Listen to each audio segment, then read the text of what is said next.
Thanks for joining me on the Itsy Bitsy Build YouTube channel. I make miniatures using my Cricut. This is a full review and guide on using your Cricut to cut wood. I'm going to cover the tools you need to cut wood, the materials you can use to cut with, the pitfalls, and helpful tips when cutting miniatures using wood. I'm also going to go through a full comparison of each wood type you can use, perform some test cuts, use different stains to color the wood, and discuss the benefits of each. I want to start by sharing that the main reason I bought my Cricut Maker was to take my mini making to the next level. In the research phase, I thought the Cricut was capable of cutting many wood types and would achieve similar results to a laser cutter, but this was not the case. The wood that the Cricut cuts is often much softer, can be prone to breaking when cutting intricate patterns used in miniature design. Having said that, the Cricut definitely helped my miniature making. Not needing to cut wood pieces manually anymore, I can let the machine do it all. So let's start with the tools that you need to cut wood with a Cricut. First up, you're going to need the Cricut Maker or Cricut Maker 3. This is the only Cricut machine that can be used to cut wood. You will need a physical PC or Mac version of Design Space, and this is because the wood cutting feature will cut several passes to complete the full cut, and it can take a longer time to cut wood. The Cricut Maker needs a stable USB connection type. iPad and other mobile Design Space apps use Bluetooth, which can be prone to interruption mid-cut, causing you to lose your work. If you try to access wood materials on the iPad version, they will be grayed out and will not appear in the main material list. Of course, you can still design in the mobile version of Cricut Design Space and then save your project to the cloud for accessing using a PC or a Mac. You will need the Cricut knife blade to cut wood, which does not come in the Cricut Maker box and needs to be purchased separately. The blade itself is replaceable, and Cricut recommends changing the blades every 6 to 12 months or more frequently if it gets blunt. Lastly, you will need the purple strong grip mat and some painter's tape to affix your wood to the mat so that it doesn't move around during the cut process. Now let's cover some of the various types of wood and thickness that the Cricut can cut. The Cricut can cut wood that is 2.4 millimeters or 0.938 inches thick.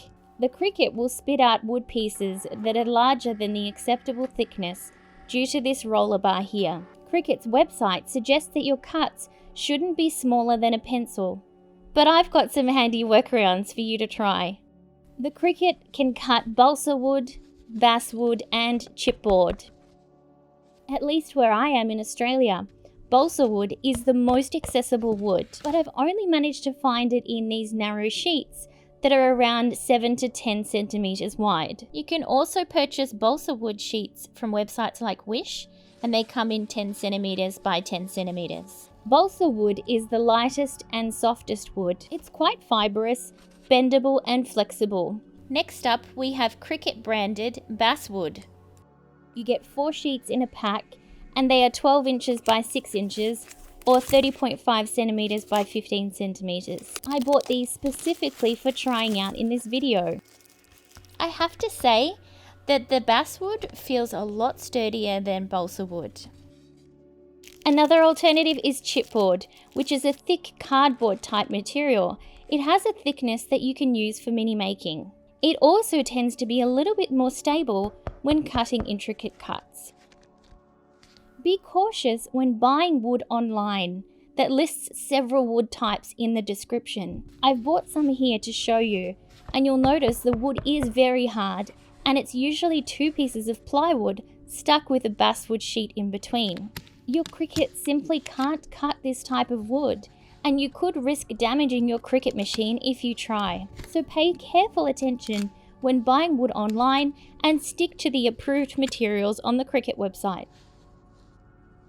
So let's cut some wood together. I'm going to start with this intricate frame shape to really test out the various materials on intricate cuts. And then I'm going to build a basic shelf. First step of cutting wood with your Cricut is to move your star wheels all the way to the right. I cannot tell you the amount of times I've forgotten to move the star wheels and put lines all over my wood. When assembling your project for Cricut Design Space, make sure that all of your items are separated from each other, and don't place an object in the 1-inch space to the right, because that's where the star wheels will leave a mark. So we place our wood piece down on the purple grip mat and then place some painter's tape to hold the wood in place. Let's start with the softest wood, balsa. This sheet is 2.5mm thick, and you can see the Cricut really struggles with the intricate cuts of the frame. It practically disintegrated in my hands. It does better with the larger rectangle furniture pieces. My handy tip here is to place a piece of contact film or vinyl on one side of your balsa wood. Use the brayer to stick the contact to the wood and then run it through your Cricut. The pieces will then stay intact. Next up we have the chipboard. It holds up really well for these intricate cuts, but it does have a cardboardy feel to it. Lastly, let's try the basswood from Cricut. This stuff should be made for the Cricut Maker.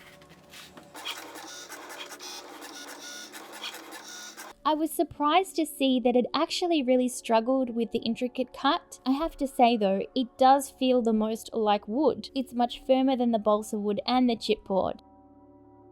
I'm now going to assemble these pieces into a mini shelf so we can see how they hold up. Here's the balsa wood shelf in 2.5 and 1.5mm. It seems pretty strong and holds up to my wobble test. This one is the chipboard. Look, it's great for intricate cuts, but it does feel like cardboard and it is a little bit wobbly. This one is the Cricut basswood. Very strong, very sturdy, and definitely holds up to my wobble test.